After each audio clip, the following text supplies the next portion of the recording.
Hi, வணக்கம். எல்லோரும் எப்படி இருக்கீங்க? வாங்க நம்ம இன்றைக்கி என்ன செய்ய போகிறோன்றதை தான் இந்த வீடியோவில் பார்க்க போகிறோம். வாங்க வீடியோக்குள்ளே போயிடலாம். வெளியில் பயங்கரமான மழை பெஞ்சிட்டு இருக்குங்க.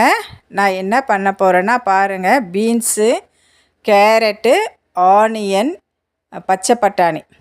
இதை பச்சை பட்டாணி நல்லா ஊற வச்சு எடுத்தாச்சுங்க. பீன்ஸு, கேரட், ஆனியனெல்லாம் நல்லா பொடியாக கட் பண்ணி வச்சுட்டேன். நெக்ஸ்ட்டு லிட்டில் கார்ன் பொரித்து எடுக்க போகிறேங்க. இதை பாருங்கள், லிட்டில் கார்னுக்கு தேவையான எண்ணெயை ஊற்றியாச்சு. அது நல்லா காஞ்சிடுச்சு. தேவையான அளவு பொரித்து எடுத்துக்கலாம். நம்ம லிட்டில் கார்னை பொரித்து எடுத்துக்கலாம். இந்த ரெசிபிக்கு கொஞ்சம் கார்ன்ஃப்ளவர் மாவை தேவைப்படுங்க. அதையும் நான் ரெடியாக எடுத்து வச்சுட்டேன். இப்போ ஃபஸ்ட்டு ஸ்டெப்பு நம்ம லிட்டில் கார்னை பொரித்து எடுத்தாச்சு. அடுத்தது ஒரு பாத்திரத்தில் கொஞ்சமாக எண்ணெய் ஊற்றிட்டேங்க. உங்கள்கிட்ட பட்டர் இருந்தாலும் சரி, நெய் இருந்தாலும் சரி, அதை நீங்கள் ஊற்றி நல்லா காய வச்சுட்டு அதில் நம்ம பொடியாக கட் பண்ணி வச்சுருக்கிற பீன்ஸு, கேரட்டு, ஆனியன் எல்லாம் போட்டு கொஞ்சமாக வதக்கி எடுத்துக்கணுங்க. பச்சை பட்டாணியும் நம்ம ஊற வச்சு அதில் போட்டு கொஞ்சமாக ஃப்ரை பண்ணிக்கலாம்.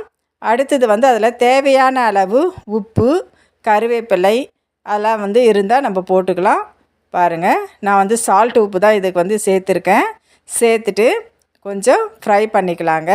இப்போது நம்மளுக்கு எவ்வளவு தேவையான அளவு வேணுமோ, எத்தனை பேர் நம்ம வீட்டில் இருக்காங்களோ அதுக்கேற்ற மாதிரி நம்ம தண்ணி சேர்த்துக்கணுங்க.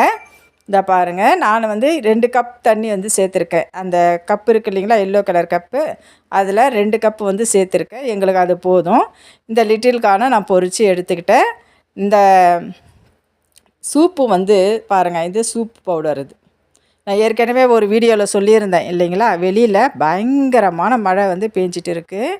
இந்த டைமில் நம்ம சூப் வெடித்து கொடுத்தோம்னா ரொம்ப சூப்பராக இருக்கும். அதனால தான் நான் காளான் சூப்பு தாங்க இது. நான் போன மாதம் வாங்கிட்டு வந்த சூப்பு இது யூஸ் பண்ணவே இல்லை. இந்த மழைக்கு ரொம்ப இதமாக இருக்குன்றதுனால நான் சூப்பு தாங்க ரெடி பண்ணுறேன். அந்த சூப்புக்கான அந்த வெஜிடபிள்ஸ் நல்லா கொதிச்சிடுச்சு. நல்லா எவ்வளோக்கு எவ்வளோ கொதிக்குதோ அவ்வளோவும் சூப் ரொம்ப சூப்பராக இருக்குங்க. இது என்னதுன்னு பார்த்தீங்கன்னா கார்ன்ஃப்ளவர் மாவு.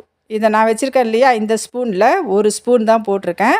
அதை போட்டு நல்லா திக்காக பால் மாதிரி நம்ம கரைச்சி இந்த கொதிக்கிற அந்த வெஜிடபிள்ஸ் கூட நம்ம சேர்த்துடணுங்க.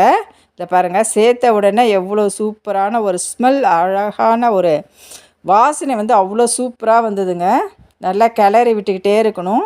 நம்ம ஹோட்டலில் வாங்குவோம் இல்லைங்களா, அதை விட சூப்பரான ஒரு வாசனை தான் இதில் இருந்தது. எவ்வளோக்கு எவ்வளோ நம்ம கிளறி விடுறோமோ அவ்வளோக்கு அவ்வளோ நம்மளுக்கு நல்ல ஒரு தரமான சூப்பு கிடைக்குங்க. பாருங்கள், எவ்வளோ சூப்பராக சூப்பு கிடச்சிருக்கு. நல்லா கிளறி விட்டுக்கிட்டே இருக்கணும். இதை கிளறிவிட கொஞ்சம் திக்னஸ் நம்மளுக்கு கிடைக்குங்க. பாருங்கள், கொஞ்சம் திக்னஸாக வந்துடுச்சிங்களா. இப்போது இந்த டைமில் நம்ம வச்சுருக்கோம் இல்லையா அந்த சூப் பவுடர். இந்த சூப் பவுடர் பார்த்திங்கன்னா 15 ரூபாய்ங்க. ஃபஸ்ட்டு 10 ரூபாய் இருந்தது, இப்போ 15 ரூபாய் ஆக்கிட்டாங்க. இதை நம்ம கொஞ்சமாக தண்ணி விட்டு நல்லா கரைச்சி அதில் ஊற்றலாம். நான் அப்படியே தான் போடுறேங்க. ஏன்னா கரைச்சி தண்ணி ஊற்றலாம் ரொம்ப டைம் ஆகும். இதில் நான் பாதி தான் போட்டிருக்கேன்.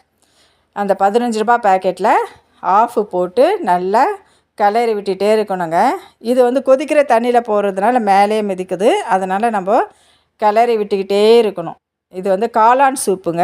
அதனால் காளான் மேலே மிதக்குது. இப்போது சூப்பு கிளறி விட்டுக்கிட்டே இருங்க. நல்லா கொதிக்குது.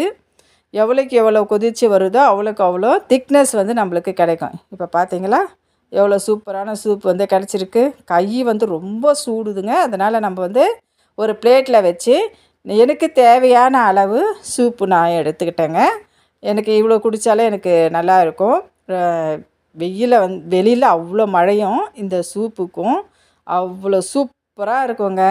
பாருங்கள், எனக்கு தேவையான அளவு சூப்பு நான் எடுத்துக்கிட்டேன். அதுக்கு மேலே நான் லிட்டில் கார்னை கொஞ்சமாக தூவி எடுத்துக்கிட்டேங்க. இந்த சூப்பு சாப்பிட்றதுக்கு நம்ம ஹோட்டலில் 5 ஸ்டார் ஹோட்டலில் போனால் கூட இது மாதிரி சூப்பு கிடைக்காதுங்க. நம்ம வீட்டிலே ரெடி பண்ணி மழைக்கு இதமாக நாங்கள் சாப்பிட்டோம். உங்களுக்கு சூப்பு பிடிக்குமான்றதை எங்களுக்கு கமெண்ட்டில் சொல்லுங்கள். பாய்.